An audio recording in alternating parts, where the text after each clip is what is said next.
میرے خیال سے شروع کرتے ہیں۔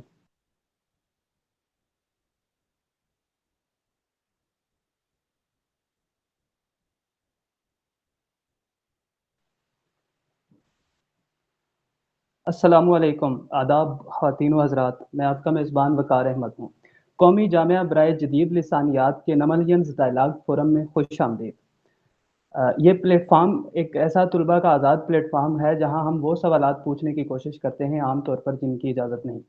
ایسا ہی ایک سوال یعنی why we should have to be optimistic about the future of Pakistan, ہمیں پاکستان کے مستقبل بارے پر امید کیوں رہنا چاہیے، آج کا ہمارا موضوع ہے۔ آج ہمارے مہمان ایک ایسی روشن دماغ شخصیت ہیں جو کسی تعارف کے محتاج نہیں، ایک عالمی سطح کے شاعر، صحافی اور تجزیہ کار جناب عاطف توقیر صاحب۔ نملینز ڈائلاگ فورم میں ہم آپ کو خوش آمدید کہتے ہیں۔ شکریہ۔ بڑھتے ہیں ہم گفتگو کے آغاز کی طرف۔ عرفان ستار صاحب کہتے ہیں، مجھے ایسے ہر ایک آدمی پہ حیرت ہے جو اس دور میں زندہ تو ہو اداس نہ ہو۔ خواتین و حضرات، ہم سب نوجوان ہیں اور جب ہم نے آنکھ کھولی تو الفاظ کے معنی بدل رہے تھے۔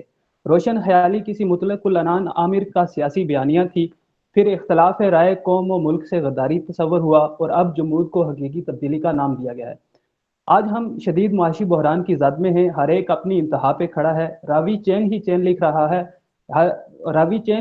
رہا ہے اور آج ہم دیکھتے ہیں کہ درسگاہوں میں ہماری کتاب جو ہے وہ آج بھی عقل کی طاق پر دھری ہوئی ہے۔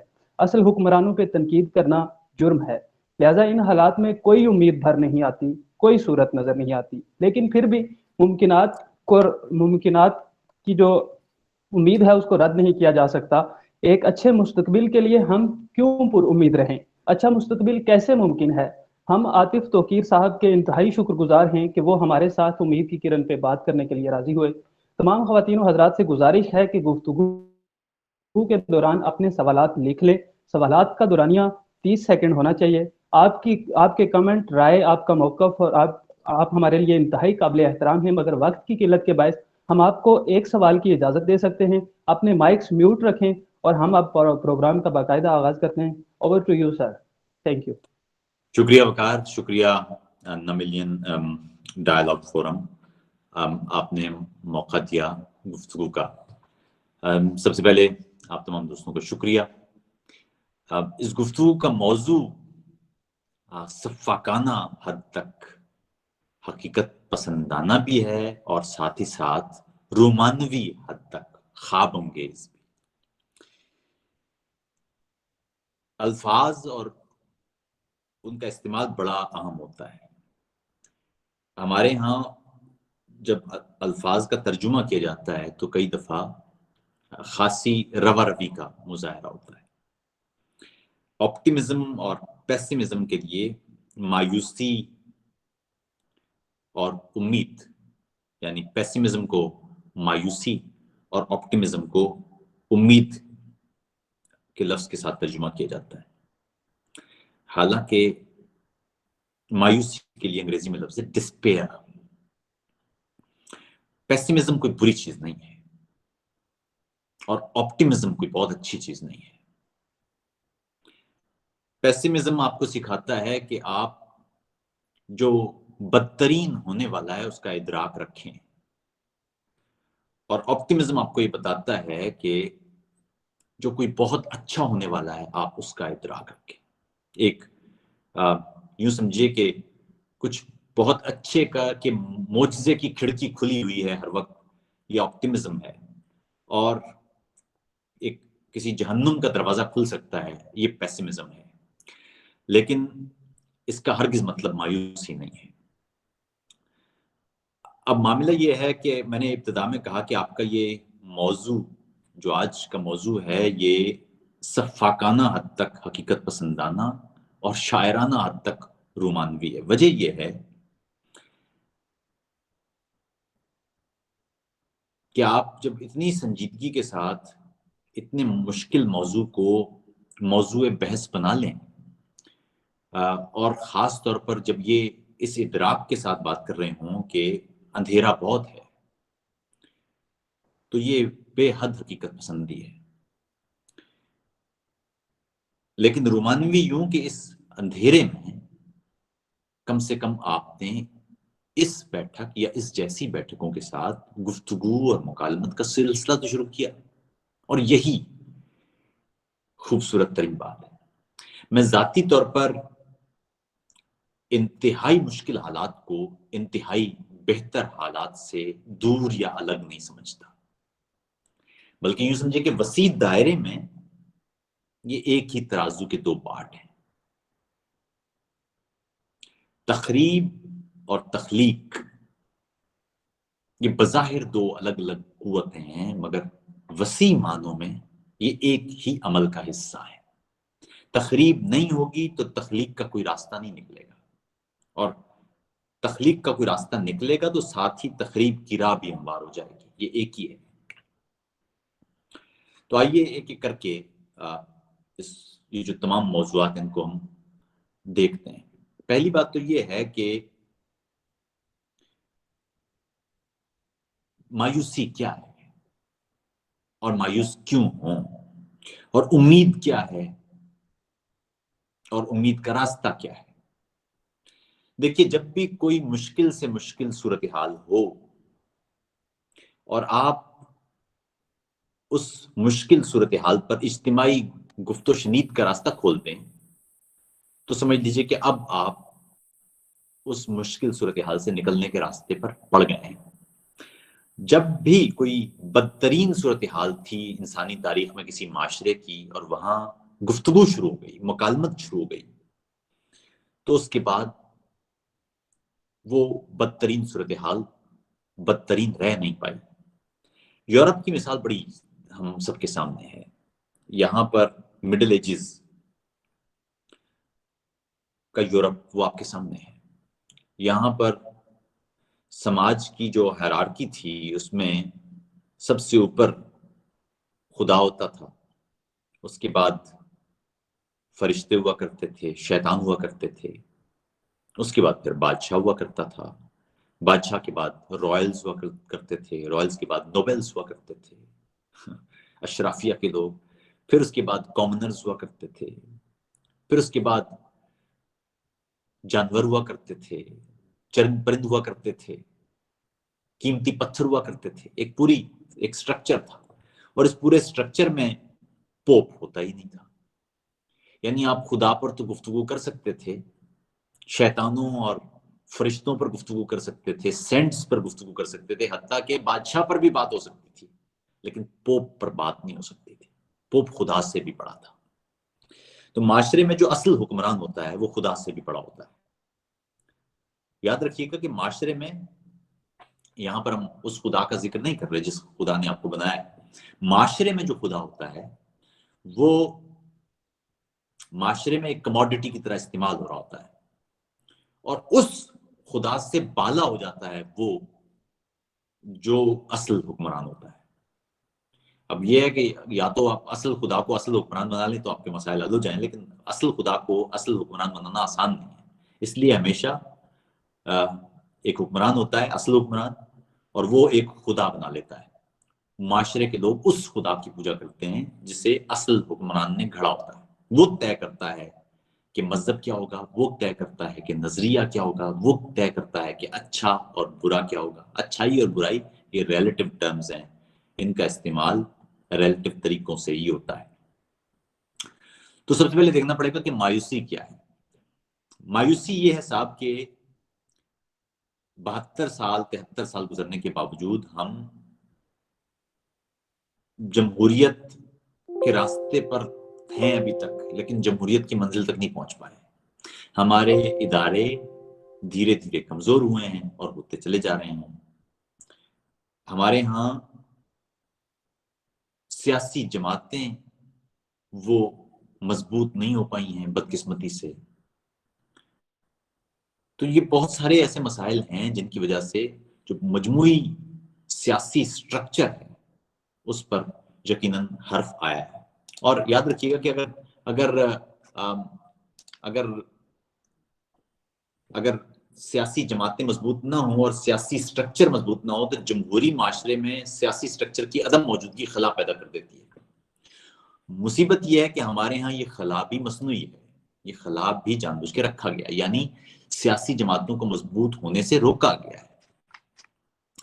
اچھا، اب معاملہ یہ سب سے پہلے تو گفتگو کرتے ہیں اس کے حل کی طرف جانے سے پہلے آپ کو یقیناً معلوم ہونا چاہیے کہ اس کے حل کا راستہ ہوگا جب معاشرے میں علم ہوگا، اور جب معاشرے میں گفتگو اور مکالمت شروع ہوگی۔ اور گفتگو اور مکالمت کے لیے دو بنیادی کمپوننٹس اہم ہیں، اور وہ مجھے دیے گئے اس موضوع کا حصہ بھی ہیں۔ اب میں پہلے بتا دوں کہ ایک موضوع خاصا بڑا ہے، اس لیے اس پر بڑی روا روی میں گفتگو کرنے کی کوشش کر رہا ہوں میں، تاکہ بہت طویل نہ ہو جائے گفتگو، ہم اپنے وقت کے اندر ہی رہیں۔ پہلی بات تو یہ ہے کہ معاشرے میں علم تب ہوگا جب مکالمت ہوگی۔ بدقسمتی سے ہم نے اپنے معاشرے کو تبلیغ کا معاشرہ بنایا ہے، مکالمت کا معاشرہ نہیں بنایا۔ تبلیغ کا معاشرہ اور مکالمت کا معاشرہ یوں فرق ہیں ایک دوسرے سے کہ تبلیغ ہمیشہ یک رخی ہوتی ہے، یک جہتی ہوتی ہے۔ تبلیغ میں ایک شخص بولتا ہے، دوسرا سنتا ہے، سوال نہیں ہوتا۔ مکالمت میں سوال ہوتا ہے، تبلیغ میں یقین ہوتا ہے، مکالمت میں شک ہوتا ہے۔ تبلیغ میں بہتری کی گنجائش نہیں ہوتی ہے، مکالمت میں مسلسل بہتری کی گنجائش ہوتی ہے۔ تو ہمارا معاشرہ تبلیغ کا معاشرہ بن گیا ہے۔ آپ کسی بھی مسئلے پر گفتگو کریں گے تو آپ کو جو سننے کو ملے گا جملہ وہ یہ ہوگا کہ ہمارے معاشرے میں بہت اچھی باتیں بھی تو ہیں، ان پر کیوں بات نہیں کرتے آپ؟ یا آپ کسی بدترین واقعے کا ذکر کریں گے تو آپ وہ کہیں گے جی کہ یہ تو اکا دکا واقعات تو ہوتے رہتے ہیں۔ اور یہ صرف ہمارے ہاں نہیں ہے، آپ اگر غور کریں تو پچھلے کچھ عرصے میں ہندوستان میں بھی یہ شروع ہو گیا ہے یہی معاملہ، کہ وہاں پر بھی جو ہندوتوا اور جو ہندو ایکسٹریمزم کے لوگ ہیں وہ ٹھیک یہی دلیل استعمال کرتے ہیں اور کر رہے ہیں کہ اکا دکا واقعات ہیں، کوئی بڑی بات تو نہیں ہے۔ اگر کسی مسلمان کا گھر تباہ کر دیا گیا تو اکا دکا واقعات ہیں، کسی مسلمان کو یا کسی اور اقلیتی شخص کو سڑک پر چابکیں ماری گئی ہیں اور کہا گیا کہ جے شری رام کا نعرہ لگاؤ، تو یہ تو اکا دکا واقعات ہیں۔ اسی طرح ہمارے یہاں بھی ایسا ہی ہے، ہمارے یہاں بھی کسی مندر پر حملہ ہوگا، کسی اور اقلیت پر حملہ ہوگا تو کہا جائے گا تو اکا دکا واقعات ہیں، کوئی بڑی بات نہیں۔ تو بنیادی معاملہ یہ ہے کیونکہ یہ معاملہ یہ تبلیغ کا معاشرہ بن گیا ہے۔ اب ایک چیز اور سمجھ دیجئے، وہ یہ کہ آپ کے ہاں جس طرح میں نے شروع میں عرض کیا کہ کچھ چیزیں وہ باہم جڑ گئی ہیں۔ ہمارے ہاں الفاظ کے معنی وہ غیر ضروری حد تک جوڑ دیے گئے ہیں۔ اب آپ غور کیجئے کہ ایمان اور یقین یہ دو الگ الگ الفاظ ہیں، لیکن ان کو ہمارے معاشرے میں ایک سا برتا جاتا ہے، یعنی ٹرسٹ اینڈ بلیف، بلکہ یوں کہنا چاہیے کہ بلیف اینڈ فیتھ یہ درست ترجمہ ہوگا۔ یقین ہوتا ہے بلیف اور ایمان ہوتا ہے فیتھ۔ اب مسئلہ یہ ہمارے یہاں ایک برتنے کی وجہ یہ ہے کہ ایمان آپ کا جو بھی ہے وہ سوال سے مبرہ ہوتا ہے ہمیشہ۔ آپ کبھی بھی ایمان کو سوال سے یا شواہد سے یا ثبوتوں سے جانچ نہیں سکتے، وہ ایمان ہے۔ اس کو آپ اگر ثبوتوں سے جانچنے کی کوشش کریں گے تو پھر وہ ایمان نہیں رہے گا۔ فیتھ ہوتا ہے، فیتھ کو آپ جانچ نہیں سکتے، فیتھ کوسچن سے مبرہ ہوتا ہے۔ لیکن جس کو آپ جانچ سکتے ہیں وہ یقین ہوتا ہے۔ مثال کے طور پر آپ کا یقین ہے کہ جاپان نامی ایک ملک ہے، یہ آپ کا ایمان نہیں ہے۔ یا آپ کا یقین ہے کہ امریکہ سپر پاور ہے، کیونکہ آپ کے پاس ثبوت ہے نا، آپ کے پاس امپیریکل ڈیٹا ہے، آپ کے پاس ثبوت ہیں، امریکہ کی فوج ہے، طاقتور ملک ہے، بڑی اقتصادیات ہے، امریکہ سب سے بڑا ملک ہے اس لحاظ سے۔ اس لیے آپ کا ایمان نہیں ہے، یقین ہے آپ کا ایمان نہیں ہے کہ امریکہ سپر پاور ہے، آپ کا یقین ہے کہ امریکہ سپر پاور ہے۔ لیکن ہمارے ہاں ٹریٹ ایک جیسا کیا جاتا ہے۔ ہمارے ہاں ہمارا ایمان ہے کہ پاکستان قائم رہنے کے لیے بنا ہے، ہمارا ایمان ہے کہ پاکستان دنیا کا سب سے حسین ملک ہے۔ یہ ہے وہ گڑبڑ جس کو آپ کو سمجھنے کی ضرورت ہے۔ ہمارے ہاں بہت ساری چیزیں جو یقین کے زمرے میں تھیں یا آنی چاہیے وہ بدقسمتی سے ایمان کے زمرے میں یا ایمان کے کھاتے میں ڈال دی گئی ہیں۔ یعنی آپ سے کہا گیا ہے کہ آپ اس بابت امپیریکل ڈیٹا، منطقی ڈیٹا یا سائنسی ڈیٹا جمع ہی نہ کریں. یہ ہے ایک معاملہ. اب اگلی بات یہ کہ اس ایسی صورتحال میں ادب وہ کیوں کنٹریبیوٹ نہیں کر پا رہا. دیکھیے ادب معاشرے کے ساتھ وہی کچھ کرتا ہے جو معاشرہ ادب کے ساتھ کرتا ہے. اور یہاں پر میں صرف ادب تک بھی نہیں رکوں گا، میں اسے پھیلا دوں گا فنون لطیفہ کی جانب. معاملہ یہ ہے کہ فنون لطیفہ کے ساتھ ہمارا جو رویہ ہے وہ ہمارے سامنے ہے.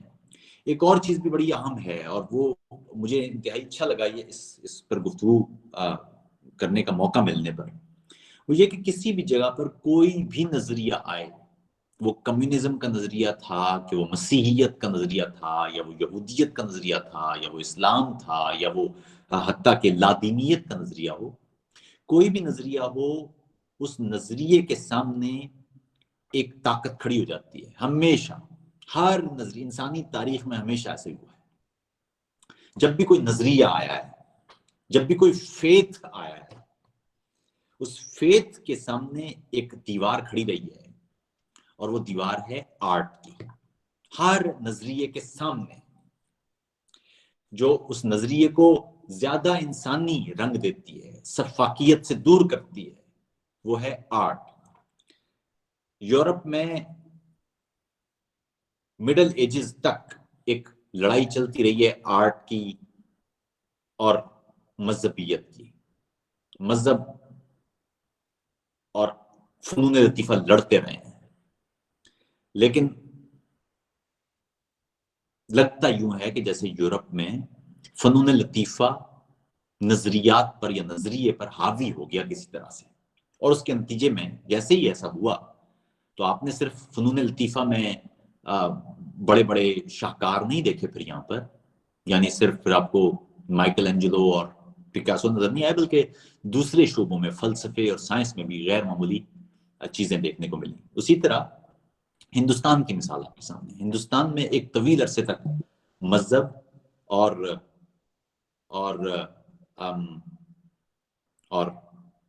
فنون کے درمیان لڑائی رہی ہے. آپ اگر غور کریں تو یہ اتنے عرصے تک یہ لڑائی جاری رہی ہے کہ ہندوستان میں مذہب میں آرٹ شامل ہو گیا ہے اور آرٹ میں مذہب شامل ہو گیا ہے.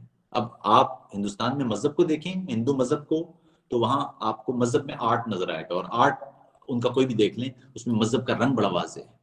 ہمارے یہاں شاید بدقسمتی سے اس لڑائی میں آرٹ کمزور پڑ گیا ہے، تو آرٹ کے لیے جگہ ہی نہیں بچی ہے آپ کے یہاں. اب آپ غور کیجئے کہ وہ تمام چیزیں جو سیلیبریٹ ہو سکتی ہیں ہمارے معاشرے میں وہ ممنوع ہیں. آپ زور سے کہا لگائیں گے تو کہا جائے گا جی کہ یہ تو کوئی اچھی چیز نہیں ہے. آپ پاکستان کا پرچم لہرا کے رقص کریں گے تو کہیں گے جی کہ یہ تو اچھی بات نہیں ہے، پرچم کی توہین ہو گئی ہے، یعنی یہ جیسے پرچم ہم نے صرف تابوتوں کے لیے رکھا ہے. آپ رقص کریں گے تو اس کے لیے جگہ نہیں ہے، آپ گائیں گے تو اس کے لیے جگہ نہیں ہے، شاعری کریں گے تو آپ کو جملہ سننے کو ملے گا جی شاعری تو کوئی اسلامی چیز نہیں ہے. یعنی آپ نے آرٹ کی کسی گلوکاری، اداکاری، کسی بھی چیز کو آپ دیکھ لیجئے کہ اس پر سوال ہوں گے. موسیقی کی جگہ نہیں ہے، مصوری کی جگہ نہیں ہے. تو یہ تمام چیزیں اس لیے نہیں ہیں کیونکہ آپ نے معاشرے میں ان کے لیے جگہ باقی ہی نہیں رکھی ہے. تو اگر ایک معاشرے میں ادب کی جگہ ہے ہی نہیں، فنون لطیفہ کی جگہ ہے ہی نہیں، تو آپ کیا سمجھتے ہیں، کیسے سمجھتے ہیں کہ فنون لطیفہ. لیکن اس کے باوجود اگر آپ غور کریں تو پاکستان میں فنون لطیفہ کی جانب سے مزاحمت ہوتی رہی ہے. جب بھی نظریہ سفاکیت کی جانب گیا ہے، جب بھی استحصال کی جانب گیا ہے، وہ آمریتیں تھیں کہ وہ دیگر قوتیں تھیں، ان کے سامنے آپ کے شاعر کھڑے رہے ہیں، آپ کے مصور کھڑے رہے ہیں، آپ کے ہاں لکھنے والے کھڑے رہے ہیں. یہ الگ بات ہے کہ لکھنے والوں میں بھی بہت بڑی تعداد تھی، شاعروں میں بھی بہت بڑی تعداد تھی جو دوسری طرف جا کے مل گئی. لیکن ایسا نہیں ہے کہ وہ بالکل یہ مورچہ خالی ہو گیا. یہ لڑائی بہرحال جاری ہے. اب بھی بے شمار شاعر ہیں جو آج کی آپ کی تاریخ لکھ رہے ہیں، ایسے مصور ہیں جو آج کو پینٹ کر رہے ہیں. تو یہ میرے خیال میں یہ ایک بڑی اہم بات ہے. پھر ایک اور چیز کہ جو نظریات ہیں یا جو اس وقت ملک کے اندر مختلف طبقات ہیں، ان کے اندر ایک لڑائی ہے. ایسا کیوں ہے؟ دیکھیے میں نے اس لڑائی کو سمجھنے کے لیے، اپنے اندر کے اس خلفشار کو سمجھنے کے لیے، ٹوٹ پھوٹ کو سمجھنے کے لیے، سب سے پہلے آپ کو دیکھنا ہوگا کہ معاشرہ کیا ہے، معاشرے کی بنیاد کیا ہے، معاشرہ کیوں وجود میں آیا، اور ہم جس معاشرے میں رہتے ہیں اس کے کمپوننٹس کیا ہیں، وہ کیوں وجود میں آیا۔ معاشرے کی بنیاد تھی اتحاد۔ انسانی معاشرے یعنی باقاعدہ سیولائزیشن وہ تب پیدا ہوئی ہے جب انسان فور ایجرز سے آگے نکلا ہے، جب انسان زرعی انقلاب کے بعد انسان نے مل کے کام کرنا شروع کیا ہے۔ اصل میں انسانوں کے درمیان اتحاد نے معاشرے کی بنیاد رکھی تھی۔ معاشرے کے مختلف کمپوننٹ جب مل کر کام کرتے ہیں تو معاشرہ بنتا ہے۔ اس میں فرد اکائی ہوتا ہے، خاندان اکائی ہوتا ہے، اور وہ سب کام مل کے ہوتے ہیں۔ کوئی جوتے بنانے والا ہے، کوئی درخت اگانے والا ہے، کوئی سبزی بنانے والا، وہ سب مل کے کام کرتے ہیں اور اس جوڑ سے معاشرہ بنتا ہے۔ تو انسانی معاشرے کی تو بنیاد ہی اتحاد ہے۔ اگر اتحاد ختم کر دیا جائے، لیکن ہم معاشرہ کہتے ہیں کہ جس میں مختلف لوگ، مختلف پیشوں سے تعلق رکھنے والے لوگ، مختلف سوچ اور نظریات سے تعلق رکھنے والے لوگ، مختلف جہتوں میں سوچنے والے لوگ، وہ کم از کم اس نقطے پر ساتھ مل کر کام کریں کہ ہم ایک دوسرے کے لیے بارآور ہوں گے، کام کرنے والے ہوں گے۔ آپ کی نظریات مختلف ہو سکتے ہیں، آپ کی سوچ مختلف ہو سکتی ہے، لیکن جب آپ کام کریں گے افعال کے طور پر تو آپ مل کر کام کریں گے۔ ذرا پیچھے جا کے دیکھتے ہیں، اور تاکہ پھر ہمیں چیز سمجھ میں آ جائے۔ پیچھے جا کے 10-15 ہزار سال پہلے جب زرعی انقلاب آیا تو اس وقت بڑی سیٹلمنٹس بنی۔ اس سے پہلے انسان قبائل میں تو رہتے تھے، لیکن وہ قبیلے چھوٹے چھوٹے ہوتے تھے۔ زرعی انقلاب کے بعد بڑی سیٹلمنٹس بنی، اور بڑی سیٹلمنٹس بننے کے لیے پھر قوانین بھی بنائے گئے، پھر حساب کتاب رکھا گیا، پھر اسی طرح منظم مذاہب استعمال ہوئے، کیونکہ مذہب ایک بڑی زبردست طاقت ہے لوگوں کو جوڑ کے کام کروانے کی۔ تو یہ استعمال ہوئے اور بہت عمدہ طریقے سے انہوں نے معاشروں کی تخلیق اور معاشروں کی بقا کے لیے کام کیا۔ یہ تو ہم سب جانتے ہیں، لیکن زیادہ اہم بات اس سے ہے، اور وہ یہ کہ دھیرے دھیرے یہ قواعد، یہ ضوابط، یہ مذاہب، یہ جڑ پکڑتے چلے گئے، اور اس بیچ میں یہ تمام مذاہب، یہ نظریات، یہ تمام کے تمام سٹرکچر جس کی بنیاد یہ تھی کہ وہ انسانوں کو اتحاد کے ذریعے ان کی زندگی کی بہتری کے لیے کام کرے گا، اس نے انسانوں کا استحصال شروع کر دیا۔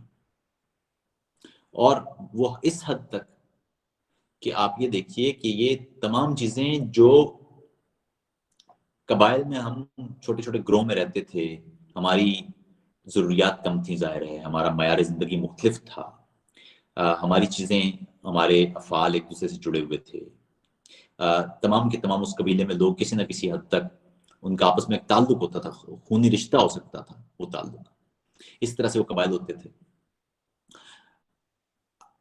اسی بیچ میں ہم نے مل کر کام کرنے، مل کر شکار کرنے، اس سے ایک چھوٹے چھوٹے سے ٹکڑے قائم کیے، اور اس کی وجہ یہ تھی کہ ہم بقا پا جائیں۔ انسانی جسم شکار کے لیے کوئی زیادہ مؤثر جسم نہیں ہے، ہم نہ تیز دوڑ سکتے ہیں، نہ ہمارے پٹھے بہت مضبوط ہیں، ہماری بقا، اور ہم خود بہت آسان شکار ہو جاتے تھے۔ ہماری بقا کے لیے ضروری تھا کہ ہم مل جل کے جتھوں کی صورت میں رہیں۔ شکار کرنے کے لیے بھی ضروری تھا یہی کہ ہم مل کر کام کریں۔ اس کی وجہ سے یہ جو جوڑ ہے، خاندانی جوڑ، ایک دوسرے کا خیال رکھنا، یہ یہاں سے ہمارے اندر آیا ہے، ہمارے جین کا حصہ بن گیا ہے۔ لیکن زرعی انقلاب کے بعد اس کا ہیتا پھیل گیا، پھر وہ خونی رشتوں سے آگے بڑھ گئے آپ، اور آپ نے بغیر کسی براہ راست تعلق کے آپ نے ایک خیالی تعلق قائم کر لیا، اور وہ تعلق تھا اس معاشرے کا رکن ہونا۔ یعنی آپ یوں سمجھیے کہ نارتھ ڈیکوٹا کا شخص اور ٹیکسس کا شخص اگر وہ لڑ رہے ہیں امریکہ کے لیے، تو یہ خیالیہ ہی ہے نا، امریکہ ایز سچ تو نہیں ہے، امریکہ تو خیالی چیز۔ تو ریاست کوئی جغرافیائی چیز نہیں ہوتی، بلکہ اصل میں اس جغرافیے میں رہنے والے لوگوں کا ایک خیالی تصور ہے، جو کسی معاہدے کی وجہ سے، جس کو آپ دستور کہتے ہیں، آئین کہتے ہیں، اس کی وجہ سے وہ پاتا ہے۔ ایز سچ تو بھارت اور پاکستان کوئی الگ الگ جغرافیاں تو نہیں ہے نا، جڑے ہوئے ہیں، پہلے ساتھ تھے، آپ کے دادا پر دادا جے ہند کہتے رہے ہوں گے، پچھلے 70 سال سے آپ پاکستانی ہو گئے ہیں. لیکن اہم بات یہ ہے کہ یہ پاکستانی جو جس کو پاکستانی کہہ رہے ہیں وہ اصل میں ایک سوشل کانٹریکٹ ہے، ایک پولیٹیکل کانٹریکٹ ہے جو کانسٹیٹیوشن کی صورت میں آپ کے پاس موجود ہے، اور وہ آپ کو پاکستانی بنا دیتا ہے. اس سے پہلے وہ نہیں بنا رہا تھا، وہ کچھ آپ اس سے پہلے اس لیے آپ کچھ اور تھے. 73 سال پہلے آپ پاکستانی ہو گئے ہیں کیونکہ اب آپ ایک نئے متھ میں ہیں، ایک نئی کہانی میں ہیں، اور اس کہانی کا نام ہے پاکستان. اب عام بات یہ ہے کہ ایک معاشرہ جس کی بنیاد اتحاد پر ہونا چاہیے، اس معاشرے میں آپ کے استحصال کے لیے تقسیم کو ایک آلے کے طور پر استعمال کیا گیا. ہماری پاکستان کا قیام آپ کو یاد ہونا چاہیے اور یاد رکھنا چاہیے کہ مذہب کی بنیاد پر ہوا نہیں تھا، لیکن مذہب کی بنیاد پر ہو گیا تھا. اب وہ سوچیے کہ کیسے. بات یہ ہے کہ جب مسلم لیگ کی جو تحریک شروع ہوئی تھی وہ اس بنیاد پر ہوئی تھی کہ ہندوستان کے پرانے سٹیٹس کو برقرار رکھا جائے. ہندوستان کی تقسیم سے بہت پہلے ہندوستان میں کئی طرح کے نظریات تھے. ایک نظریہ تھا ہندوتوا کا نظریہ، وہ یہ کہتا تھا کہ ہندو سب سے سپریم ہونے چاہیے یہاں پر. دوسرا نظریہ تھا دو قومی نظریہ، جس میں مسلمان سمجھتے تھے کہ مسلمان اور ہندو دو الگ الگ قوتیں ہیں، الگ الگ مذاہب میں اور لوگ ہیں اور تہذیبیں ہیں. پھر ایک نظریہ تھا گاندھی اور نہرو جی کا، اور وہ یہ تھا کہ گوروں کے آنے کے بعد جو ہندوستان ایک یونین کی شکل اختیار کر گیا ہے وہ قائم رہے، کیونکہ گوروں کے آنے سے پہلے ہندوستان کو یہ ایک باقاعدہ ریاست نہیں تھا. تو گاندھی اور نہرو کا نظریہ یہ تھا کہ جس کو آئیڈیا آف انڈیا کہتے ہیں، وہ یہ کہ مختلف تنوع کے لوگ، یعنی متنوع برادریاں، مختلف زبانیں، مختلف افراد، وہ ہندوستانی بطور ہندوستانی کے وہ ایک یونین میں رہیں. اسی طرح دوسری طرف جو مسلم لیگ کا اس وقت نظریہ تھا یا خیالیہ تھا، وہ یہ تھا کہ ہندوستان کا جو پرانا سٹیٹس کو ہے، یعنی لوز فیڈریشن کا، اس کو قائم کیا جائے. یعنی تمام ریاستیں اپنے اپنے طور پر آزاد ہوں اور ایک بڑی لوز سی فیڈریشن کے ساتھ وہ ہندوستان کے ساتھ جڑی ہوئی ہوں. جس طرح آپ نے غور کریں تو مغلیہ دور میں بھی تمام ریاستیں آزاد تھیں، لیکن اندر جو ایک ڈھیلی ڈھالی سی ایک فیڈریشن تھی جو مرکزی حکومت جس کو کہتے تھے. تو مسلم لیگ کا ابتدائی بلکہ 1940 تک کی جو قرارداد ہے وہ یہی تھی. مزے کی بات دیکھیے کہ کیبنٹ مشن میں جناح صاحب نے سکھوں سے کہا تھا کہ وہ پاکستان کا حصہ بن جائیں، کیونکہ دوسری جانب اگر وہ ہندوستان کی طرف بڑھتے ہیں تو پھر وہ اس طرح سے سوورن نہیں رہ سکیں گے، خود مختار نہیں رہ سکیں گے. اگر وہ پاکستان کو جوائن کرتے ہیں تو وہ مکمل خود مختار ہوں گے، کیونکہ پاکستان خود مختار ریاستوں کا ایک جوڑ ہوگا. لیکن بدقسمتی سے 1949 میں ہم نے جب قرارداد مقاصد پاس کر لی تو ہم نے وہ جو بنیادی کلیہ تھا، بنیادی نظریہ تھا جس کے تحت ہم نے مختلف ریاستوں کو جوڑا تھا، ہم اس سے ہٹ گئے اور ہم نے ایک نیا نظریہ، دو قومی نظریہ اڈاپٹ کر لیا. وہ دو قومی نظریہ جس کی بنیاد پر تحریک پاکستان نہیں چلی تھی. حالانکہ دو قومی نظریہ موجود تھا، میں پھر بتا دوں، دو قومی نظریہ موجود تھا، لیکن مسلم لیگ دو قومی نظریے پر کام نہیں کر رہی تھی اس وقت ایز سچ.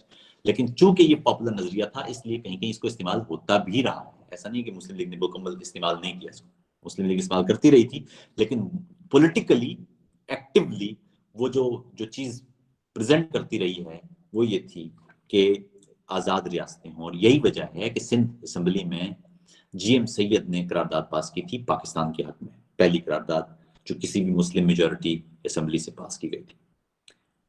خیر، تو آپ نے جب دو قومی نظریے کا راستہ اختیار کیا تو آپ نے اس بنیادی معاہدے کی خلاف ورزی کی جس پر آپ نے خود ریاستوں کو جمع کیا تھا. اس کا نتیجہ پھر 71 کی صورت میں نکلا کہ جو بنگال تھا وہ آپ سے الگ ہو گیا.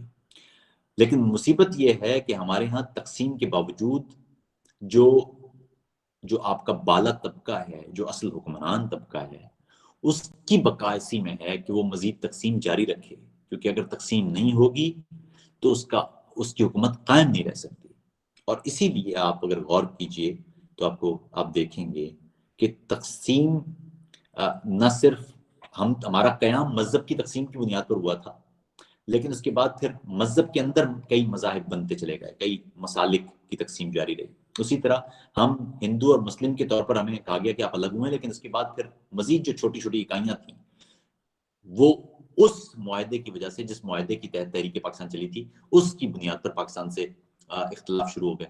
تو یہ اختلاف معاشرے میں ان کی پوری تاریخ ہے، اور میرے خیال میں اس تاریخ کو سمجھنے کے لیے ضروری ہے کہ ہم پاکستان کی تاریخ کو، ڈاکٹر مبارک صاحب نے بہت تفصیل سے لکھی ہیں، اور اس کے بعد دوسری بھی کتابیں، ابھی ریسنٹلی حسین حقانی صاحب کی جو ری امیجننگ پاکستان ہے، بہت اچھی کتاب ہے، وہ ضرور آپ کو پڑھنا چاہیے.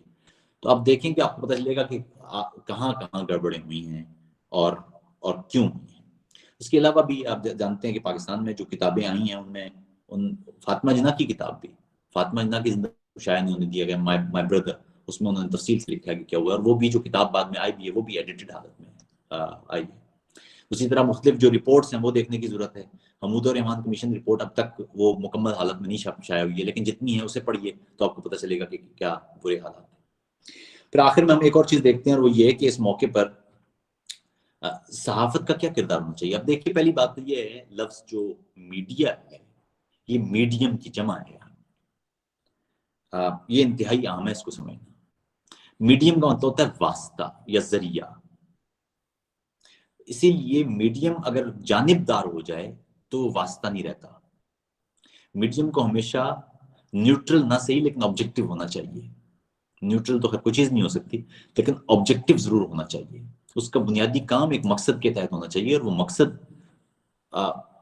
معاشرے میں فیصلہ سازوں اور جن پر وہ فیصلہ اثر کرے گا، یعنی عوام اور حکمرانوں کے درمیان، وہ ایک رابطے کا ذریعہ، یعنی عوام کی بات حکمرانوں تک پہنچانا اور حکمرانوں کی بات عوام تک پہنچانا، یہ بنیادی کام ہے میڈیا کا. پھر میڈیا کا کام ایک جمہوری ریاست میں اور بھی اس لیے بڑھ جاتا ہے کیونکہ جمہوری ریاست، جو بھی جمہوری ریاست ہو، ہم تو بھی خیر بہت دور ہیں اس سے، لیکن جو جمہوری ریاست ہے وہاں چونکہ عوام کی رائے طے کرتی ہے کہ حکومت میں کون ہوگا اور حکمران کون ہوگا، اور قواعد و ضوابط کیا ہوں گے اور قوانین کیا ہوں گے، اس لیے عوامی رائے پر اثر انداز ہونے کے اعتبار سے میڈیا کا بڑا کردار ہے. لیکن پاکستان تو خیر الگ بات، پوری دنیا میں جو میڈیا ہے وہ ڈیپینڈنٹ ہے. اگر آپ غور کریں تو دنیا کا جو سب سے بڑا میڈیا گروپ ہے نیوز کارپوریشن، مورڈاک کو غالباً، تو وہ دنیا میں جو 200 بڑی کمپنیاں ہیں ان میں 199 نمبر پر ہے. اس کا مطلب ہے کہ اس سے بڑی، اتنے بڑا جو میڈیا ہاؤس ہے جس کے ہالی ووڈ فلمیں بنا رہا ہے وہ، آسٹریلیا سے لے کر برطانیہ سے لے کر امریکہ تک اس کے میڈیا ہاؤسز ہیں، اخباریں نکل رہی ہیں، ٹی وی چینلز ہیں، وہ چینل بھی 199 نمبر پر ہے. اس کا مطلب ہے کہ اس سے 198 دوسری کمپنیاں اس سے بڑی کمپنیاں ہیں. پھر چونکہ ظاہر ہے میڈیا کا ایک تو کردار ہے ہی، لیکن میڈیا کا پرائیویٹ ہونا وہ اس میں ظاہر ہے منافع اور پیسے کا عمل دخل ہے، اور اس میں ظاہر ہے ایڈورٹیزمنٹس اور دیگر سرمایہ بھی انوالو ہے. پھر اس کے بعد اس کی اپنی بقا کے لیے بہت سارے دیگر عوامل ہیں، سیاسی عوامل ہیں، مذہبی عوامل ہیں، وہ سب شامل ہیں. ایسے میں اس کی ڈپینڈنسی اور زیادہ بڑھ جاتی ہے. تو ایسے میں میڈیا کا فریلی ایک کردار ادا کرنا، جمہوری اور سیاسی کردار، وہ بڑا مشکل ہے. میڈیا کی جو ڈیفینیشن ہے وہ ہے free market place of ideas. لیکن free market place of ideas تو وہاں ہو سکتی ہے جب وہ آبجیکٹو صحافت کرے. تو دنیا میں بہت کم ایسے صحافتی ادارے ہیں جو آبجیکٹو صحافت کر پاتے ہیں، اور اس کی وجہ اب میں نے ابھی آپ کو عرض کی کہ اس کی وجہ ان کا پرائیویٹ ہونا ہے، کہ پرائیویٹ میڈیا آسانی سے غیر جانبدار نہیں ہو سکتا. جو آبجیکٹو صحافت کر پا رہے ہیں وہ صرف اس وقت کر پا رہے ہیں جب وہ ان کے تجارتی مقاصد نہیں ہیں یا ان پر سیاسی دباؤ نہیں ہے. ہمارے ہاں جو صحافتی ادارے ہیں، ایک طرف صحافیوں پر لالچ، پھر اس کے ساتھ دھمکیاں اور خوف، پھر اسی طرح ان کے اپنے مفادات، پھر ان کے مالی مفادات، بے شمار چیزیں جڑی ہوئی ہیں. اور ایسے میں اگر ہم یہ تصور کر لیں کہ ہم ایک آزاد میڈیا یا ایک غیر جانبدار اور آبجیکٹو میڈیا دیکھ لیں گے تو وہ کافی مشکل ہے. یہ بنیادی اہم معاملہ ہے. دیکھیے ایک اور چیز بہت عام ہے، اور وہ یہ کہ دنیا بھر میں ابلاغیات کا جو میڈیا کا واسطہ ہے، اس پر عناصر، کئی عناصر نا جو میں نے ذکر عرض کیا، وہ جب ان میڈیا چینلز پر اثر انداز ہوتے ہیں تو اس کا نتیجہ پھر یہ نکلتا ہے کہ جو میڈیا کا میسج ہے وہ پلیوٹڈ اور مینیپولیٹڈ ہو جاتا ہے. اور وہ نئی دنیا میں تو آپ جانتے ہیں کہ میڈیا کا پیغام اور میڈیا کا بیانیہ وہ استعمال کیا جاتا ہے پروپیگنڈا کے لیے. دوسری عالمی جنگ، بلکہ اس سے بھی پہلے، لیکن خاص طور پر دوسری عالمی جنگ میں ہم نے دیکھا کہ پروپیگنڈا کا کس طرح استعمال کیا گیا اور اس کے لیے میڈیا کو کس طرح استعمال کیا گیا. لیکن اہم بات پھر وہی ہے، وہ یہ کہ اگر آپ آزاد میڈیا چاہتے ہیں تو اس کے لیے آپ کو 3-4 سطحوں پر کام کرنا پڑے گا. اور میں اگر کبھی دوبارہ موقع ملے گا تو اس پر ہم تفصیلی ایک دفعہ نشست رکھ لیں گے. میں آپ کو مختلف دنیا کے ماڈلز بتا سکوں گا. ناردن یورپین ماڈل کیا ہے جو قدرے بہتر ہے کسی بھی اور نظام سے، امریکہ کا لبرل ماڈل کیا ہے، اسی طرح کمیونسٹ ماڈل کیا تھا میڈیا کا، اسی طرح ہمارا ماڈل کیا ہے، تو وہ میں بتا سکوں گا. لیکن وہ ایک الگ طویل بحث ہوگی. اہم بات لیکن پھر وہی ہے، وہ یہ کہ اس وقت پاکستان میں میڈیا کئی طرح کے مسائل کا شکار ہے. وہاں پر ہمارے صحافی دوست ہمیں بتاتے ہیں جی کہ اگر ہم سچ بولنا چاہیں تو میڈیا کے مالک کو فون آ جاتا ہے جی کہ ہم آپ کا چینل بند کر دیں گے. اور چینل بند کر دیں گے تو ہمیں میڈیا کے مالکان کہتے ہیں کہ آپ تو سچ بول دیں گے لیکن آپ کے ساتھ جو آپ کی ٹیم میں 25 لوگ ہیں ان کی نوکری چلی جائے گی اگر ہم آپ کا پروگرام بند کرتے ہیں. اور اگر یہ چینل بند ہوا تو کئی 100 لوگوں کی نوکری چلی جائے گی. تو ان لوگوں کا خیال کر لیں. تو یہ ہے معاملہ. پھر دوسری بات یہ ہے کہ صحافت تو پھر ایک ستون ہے نا، لیکن صرف ایک ستون پر جمہوریت تو قائم نہیں ہو سکتی. اس ایک ستون کے ساتھ ساتھ دیگر ستون ہیں. دیکھنا یہ پڑے گا کہ کیا دیگر ستون ٹھیک کام کر رہے ہیں. عدلیہ کا ستون ہمارے سامنے ہے. کسی بھی جمہوری معاشرے میں ایک مقننہ ہوتی ہے یعنی پارلیمان، ایک حکومت ہوتی ہے یعنی انتظامیہ، اور ایک عدلیہ ہوتی ہے یعنی نظام انصاف. یہ تینوں بنیادی ستون آپ کے سامنے ہیں.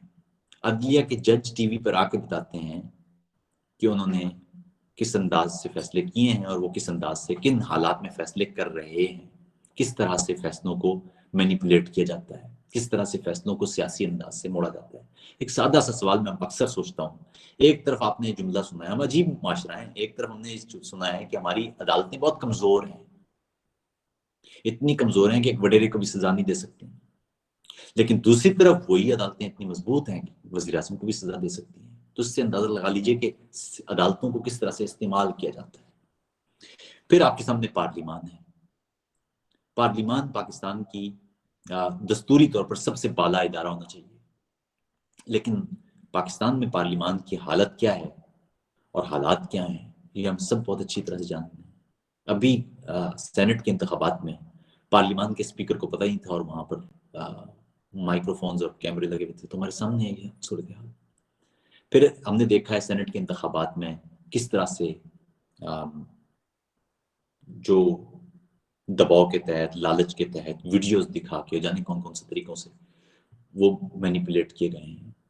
ٹی وی پر بیٹھ کر حکمران جماعت کے لوگ یہ کہتے رہے ہیں، پی ٹی آئی کے لوگ، کہ جنہوں نے یہ سنجرانی صاحب جن کے نمائندے ہیں وہ ان کو الگ بھی کروا لیں گے.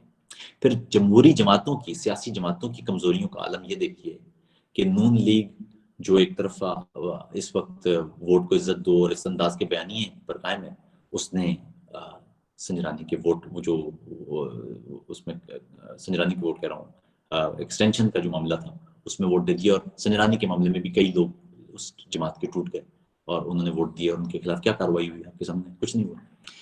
تو یہ ہے بنیادی معاملہ. جب سیاسی جماعتیں کمزور ہوں گی، ان کا عوام کے ساتھ جوڑ کمزور ہوگا، ساتھ ہی ساتھ عدلیہ کمزور ہوگی، ساتھ ہی ساتھ پارلیمان کمزور ہوگی، تو میڈیا پھر ایسے میں کیسے مضبوط ہو سکتا ہے. کیونکہ یاد رکھیے گا کسی ریاست میں کمپوننٹ، کوئی ایک کمپوننٹ مضبوط ہو تو وہ نقصان کا باعث بنتا ہے. یاد رکھیے گا اگر صرف میڈیا مضبوط ہو جائے تو اس پر پھر کوئی چیک اینڈ بیلنس نہیں رہے گا، پھر یہ ایکسپلائٹیشن شروع کر دے گا. جمہوری اور فعال ریاست وہی ہوتی ہے جس میں تمام ادارے کام کر رہے ہوں. کوئی ایک محکمہ یا کوئی ایک ادارہ اگر فعال ہو جائے، یعنی جیسے اگر عدلیہ فعال ہو جائے، بے حد فعال، غیر ضروری طور پر فعال، تو نتیجہ یہ نکلے گا کہ اس سے پارلیمان، صحافت اور دیگر ادارے مضبوط ہونے کی بجائے کمزور ہونا شروع ہو جائیں گے. جمہوری ریاست میں تمام کے تمام ادارے اپنی اپنی دستوری دائروں کے تحت کام کرتے ہیں اور غیر ضروری طور پر فعال نہیں ہوتے بلکہ فعال ہوتے ہیں. جب ادارے فعال ہوتے ہیں دستوری انداز سے تو پھر ریاست فعال ہوتی ہے. میرے خیال میں یہاں پر ہم اپنی گفتگو ختم کرتے ہیں. آپ دوستوں کے اگر سوالات ہوں تو ضرور پوچھیں.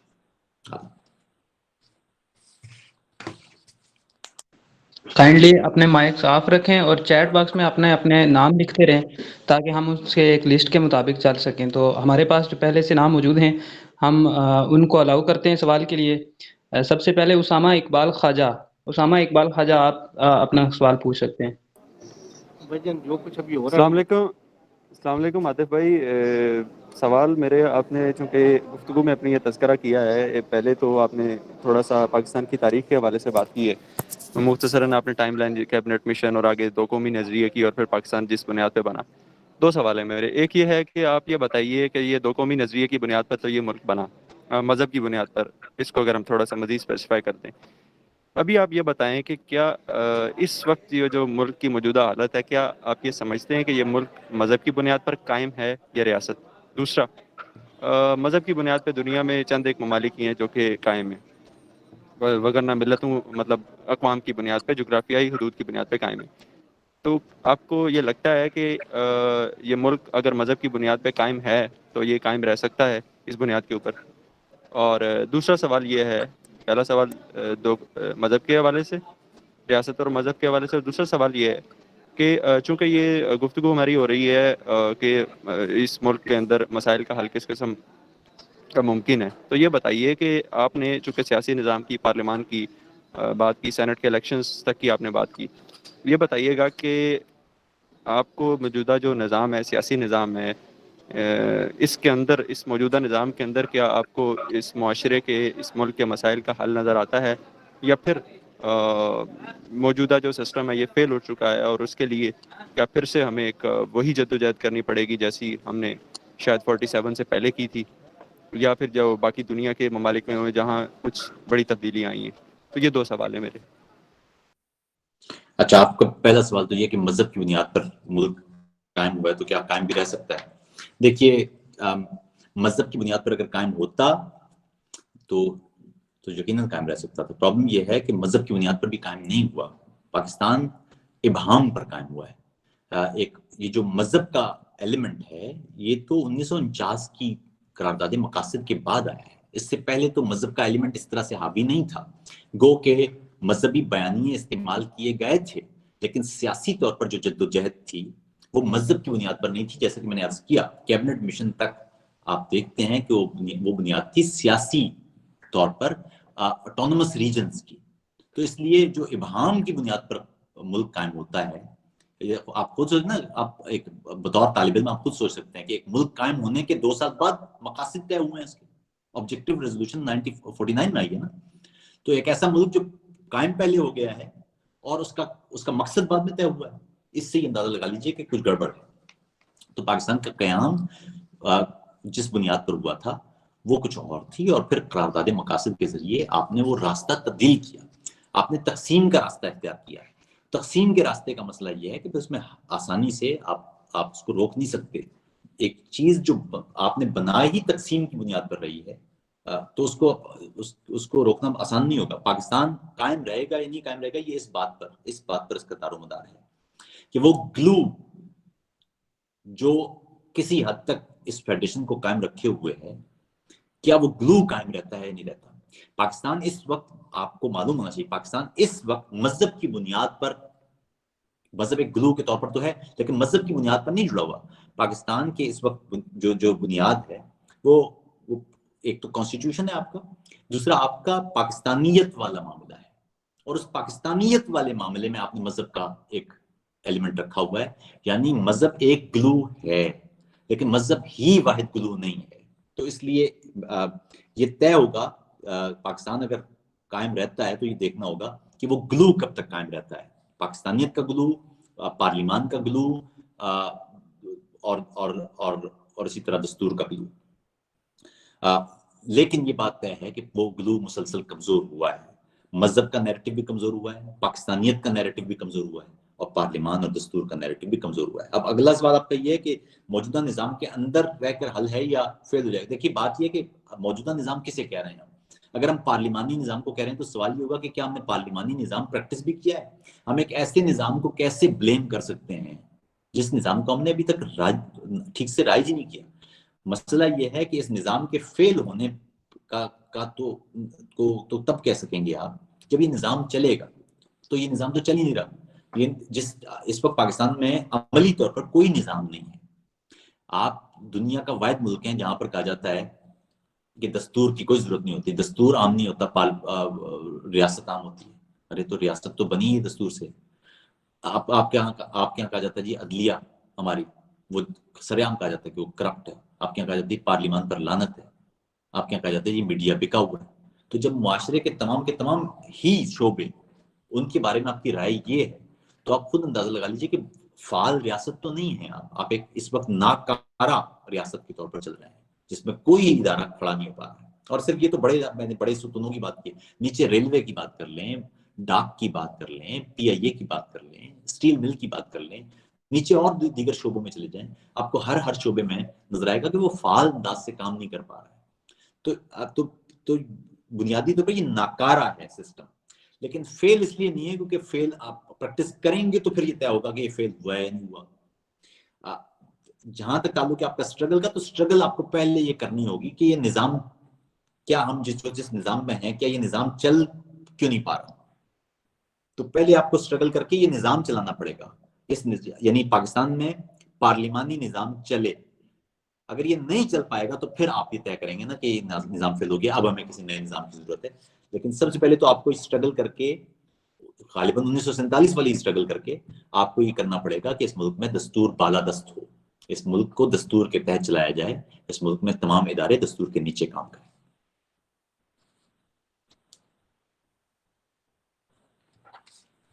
جی کامران خالق آپ سوال پوچھ سکتے ہیں.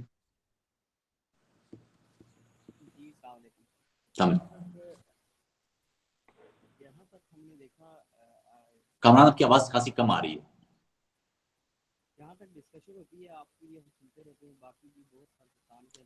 کامران آپ کی آواز مجھے صحیح طرح سن نہیں رہی. جہاں تک ہم چیک کرتے ہیں دیکھتے ہیں پاکستان کا موجودہ سیاسی ڈھانچہ، اس کی کمزوریاں ہمارے سامنے ہیں. اس کے اوپر جو ڈیبیٹس ہوتی ہیں ان کو بھی سنتے ہیں.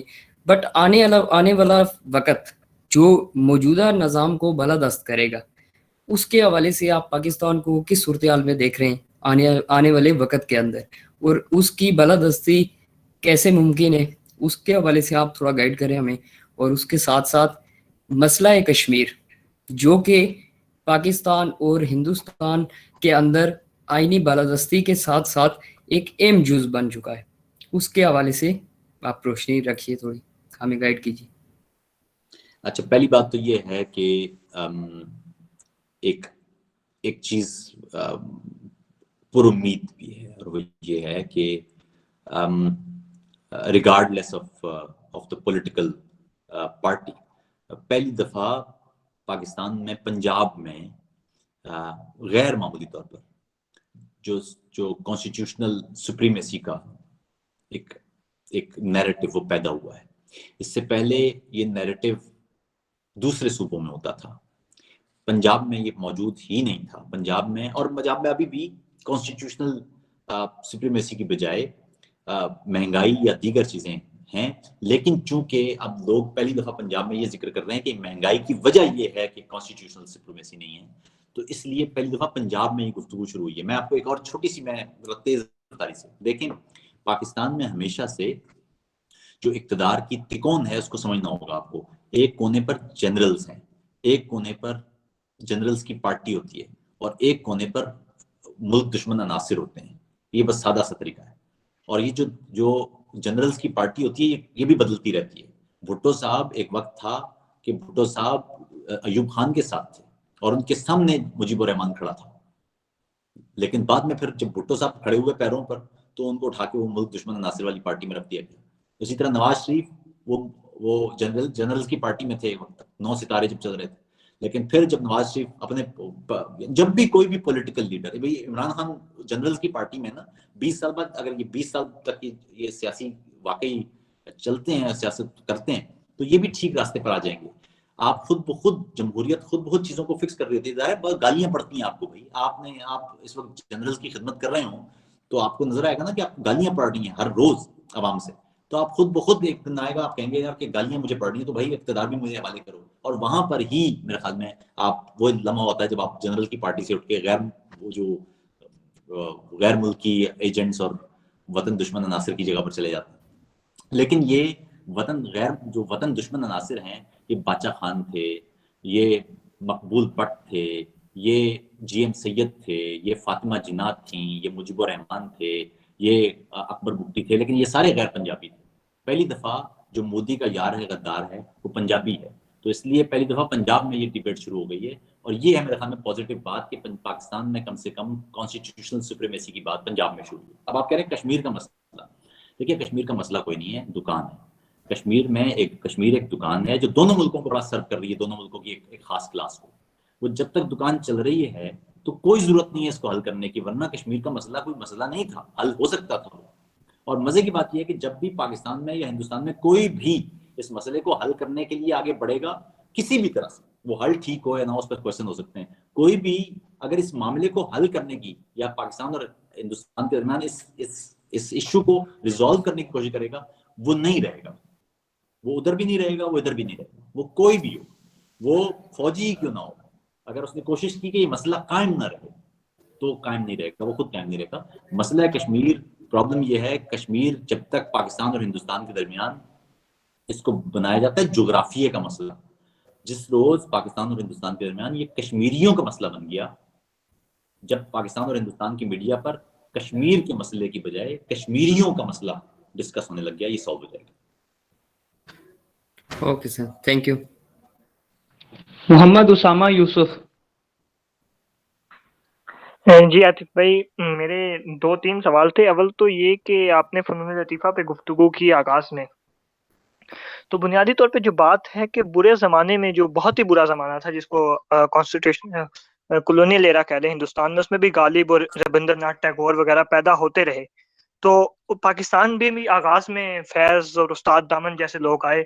لیکن آپ کو نہیں لگتا کہ ہم بہت زیادہ تنقید کرتے ہیں انگریزی کے اوپر اور باقی زبانوں کے اوپر بھی, ایک تو یہ زوال بتدریج آیا آج کل, تو وہ بھی نہیں پیدا ہو رہا. دوسرا یہ کہ ہم نے اردو کو بھی ایز اے کولونیل ٹول کے طور پر ہی استعمال کیا ہے, اردو کو بھی, اور علاقائی زبانوں کو بالکل ہی پیچھے چھوڑ دیا, علاقائی ثقافت کو, اور یہ بہت برے طریقے سے امپیکٹ کیا ہے. اور کیونکہ آج تو ہمیں کوئی استاد دامن بھی نظر نہیں آتا. دوسری بات میری یہ تعلیمی اداروں کے حوالے سے کہ تعلیمی ادارے کیا کام کر رہے ہیں, ہمیں نظر نہیں آتا کہ عالم جو ہے نا وہ ہمیں کم نظر آتے ہیں, مطلب کہ جس کو ہم کہہ سکیں گے یہ شخص عالم ہے اور یہ شخص سوال اٹھاتا ہے اور یہ اس قابل ہے کہ یہ کسی بات کو یا کسی عمل کو ٹھیک کر سکے. تو ایک بھیڑ چال چل رہی ہے اس بارے میں. آپ کے تینوں سوالوں کا جو جواب ہے وہ سادہ ہے, اور ہم وہ اپنی اس گفتگو میں نے روا روی میں ہی صحیح لیکن کہہ دیا تھا, اور وہ یہ کہ اب جب بھی کوئی معاشرہ مکالمے کے معاشرے سے تبلیغ کے معاشرے میں تبدیل ہو جاتا ہے, یہ اس کے سارے ذیلی ایفیکٹس ہیں جو آپ نے بتائے ہیں. پہلی بات یہ کہ آپ نے کہا نو آبادیاتی جو دور تھا تب تو, لیکن مسئلہ یہ کہ اس دور میں بھی مکالمے کی گنجائش موجود تھی. گورے کے دور میں بھی ایجیٹیشن کی گنجائش تو نہیں تھی, لیکن مکالمہ تب بھی ہوتا تھا. وہاں اس دور میں بھی بے شمار لوگ تھے جو گفتگو کر رہے تھے, گفتگو ہوتی تھی. ظاہر ہے آپ نوآبادیاتی دور میں خاص حد تک ہی تھا, لیکن اس کے باوجود گفتگو ہوتی تھی, ایجیٹیشن نہیں ہوتی تھی, یا جو پریکٹیکلی جو حصہ لیتے تھے احتجاج میں اس کی تو گنجائش نہیں تھی, لیکن مذاکرے ہوا کرتے تھے. اس دور میں بھی گفتگو رہی ہے, کولونیلزم کے دور میں کولونیلزم پر گفتگو رہی ہے, تو وہ دور مکالمے کا تھا. پھر اسی دور کے پیداوار تھے فیض صاحب اور دیگر لوگ. وہ اصل میں وہ جو آپ کو لوگ نظر آتے ہیں, اصل میں دیکھیں نا, یاد رکھیں کہ جو ضیاء نے آپ کو پڑھایا ہے, ضیاء کے دور میں جو پڑھایا جانا لگا وہ بچے مشرف کے دور میں پھٹنا شروع ہوئے ہیں. 20-25 سال کا فرق ہوتا ہے نا جب بھی آپ کچھ ایک چیز چینج کرتے ہیں. دیکھیے آپ نے 1940 کی قرارداد کو چینج کیا 1949 میں, اس کے کوئی 20 سال بعد پاکستان ٹوٹ گیا. آپ نے ضیاء کے دور میں جو سارا سسٹم شروع کیا اس کے کوئی 20 سال کے بعد آپ غور کریں تو آپ کے ملک میں دہشت گردی کے پوری لہر شروع ہوئی. تو اس لیے وہ جو آپ کہہ رہے ہیں نا، وہ معاشرہ ہے، جب بھی معاشرہ مکالمے سے تبلیغ کا معاشرہ شروع ہوگا، جب بھی معاشرہ گفتگو کی بجائے بیان یا خطاب کا معاشرہ شروع ہو جائے گا، جب بھی معاشرہ جواب دینا شروع ہو جائے گا، سوال سے دور ہو جائے گا. یاد رکھیے تبلیغ کا معاشرہ ہوتا ہے جہاں پر جواب آپ کو یاد کروا دیے جاتے ہیں. ابھی آپ پاکستان میں باہر نکلیے، آپ کے 10 سال 12 سال کے بچے کو سارے جواب پتہ ہیں، ہر چیز کا جواب آتا ہے اسے کچھ نہیں سیکھنا. آپ اس سے پوچھیں کائنات کیسے بنی، اس کو پتہ ہے. آپ اس سے بولیں کہ انسان چاند پہ گیا، اس کو پتہ ہے چاند پہ نہیں گیا تھا. اس کو پتہ ہے چاند پر اذان کی آواز بھی، اس کو یہ بھی پتہ ہے کہ چاند پر، یعنی آپ یہ دیکھیے پاکستان میں لوگوں کو اس وقت جا کے آپ سروے کر لیجئے، پاکستان میں آپ لوگوں سے پوچھئے کہ کیا انسان چاند پر گیا ہے، 80 سے 85% لوگ کہیں گے کہ یہ سب ڈرامہ ہے. اور انہی لوگوں سے یہ پوچھئے کہ کیا چاند پر نیل آرمسٹرانگ نے اذان کی آواز سنی کی، تو وہی 80-85 لوگ کہیں گے کہ 85% لوگ کہیں گے کہ وہاں سنی تھی. یعنی انسان پر نہیں بھی گیا اور اذان کی آواز بھی سنی ہے. آپ یہ پوچھ لیجئے کہ اسامہ بن لادن نے ایبٹ آباد میں مارا گیا، تو آپ کے یہاں 85% لوگ کہیں گے وہاں اسامہ بن لادن تو تھا ہی نہیں. لیکن آپ وہی 85% لوگ یہ بھی کہیں گے کہ شکیل صاحب کو، جو شکیل آفریدی ہے، اس کو ٹھیک پکڑا ہوا ہے. تو ہمارے یہاں کانٹرڈکشن کی حد ہے، اور یہ کانٹرڈکشن کی حد اس لیے ہوتی ہے کہ جب بچوں کو سوال نہیں سکھائے جاتے، جواب سکھا دیے جاتے ہیں. ہمارے معاشرے میں ہر شخص کو سارے جواب رٹے ہوئے ہیں، سب جواب رٹے ہوئے ہیں. ہمارے ہاں سوال کا معاشرہ جب ہوگا تو لوگ سیکھنا شروع کریں گے. یاد رکھیے گا، میں پھر بتا دوں، میں نے پہلے شروع میں کہا کہ معاشرے میں آپ کو جو چیزیں یقین کی چیزیں تھیں وہ ایمان کی چیزیں بنا کے پڑھا دی گئی ہیں. آپ کے ہاں یقین اور ایمان میں فرق ختم ہو گیا ہے. وہ چیزیں جن پر یقین ہونا چاہیے تھا، اب آپ ان پر ایمان ہوتا ہے. یقین کے لیے کیونکہ آپ کو شواہد درکار تھے، آپ کو شواہد نہیں دیے جاتے، آپ کو کہا جاتا ہے یقین کر لیں. تو اب آپ نے جو ایمان آپ لے آئے ہیں اس میں سے نکالنا بہت مشکل ہوگا، اور وہ نکل سکتا ہے صرف اور صرف سوال سے. یاد رکھیے گا، جب ایمان میں آپ سوال ڈال دیں گے وہ ایمان نہیں رہے گا، اور اسی طرح جب یقین میں آپ جواب ڈال دیں گے تو یقین ایمان بن جائے گا، یقین نہیں رہے گا. جناب رائے ارسلان احمد. جی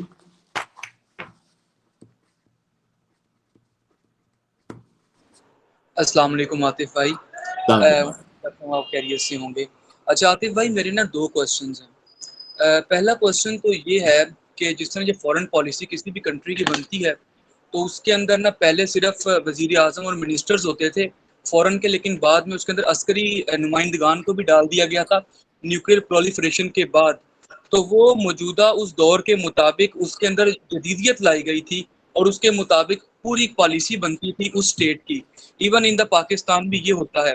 تو اسی طرح اگر آپ دیکھیں گے یہاں پر بزنس کے حوالے سے تو کچھ عسکری نمائندگان جو ان سے ہیں وہ بزنس کے اپنے ہبز یہاں پر کریٹ کرتے ہیں، لیکن سر اس کا فائدہ یہ ہو رہا ہے کہ اس کے اندر جو سویلینز ہیں ان کو ہی امپلائمنٹ ملتی ہے، اور ان کی امپلائمنٹ ملنے سے، کیونکہ ٹیررزم بھی ایک ایلیمنٹ جو سا ہے اس کے اندر بھی ان امپلائمنٹ نظر آتی ہے ہمیں واضح طور پر.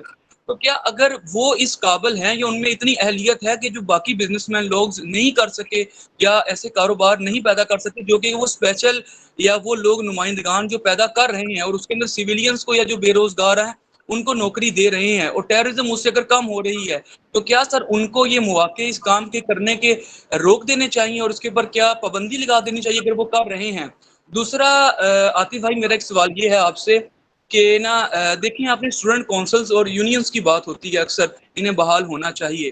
تو عاطف بھائی اس میں یہ مسئلہ ہے، آپ دیکھیں کہ وہ عامر ایک تھا ایوب خان، اس نے اس کو بند کیا، لیکن جب نا بینظیر بھٹو نے 1989 کے اندر اس کو اوپن کیا نا، اس کے بعد آپ دیکھیں تسلسل 3 سال کے 91 92 تک اور 93 تک الیکشن نہیں ہو سکے تھے، کیونکہ اس کے اندر آپس میں ان کی چپکلش اور لڑائی جو سی تھی اسٹوڈنٹ کی وہ شروع ہو گئی، ٹیچرز کو اساتذہ کو مارتے تھے.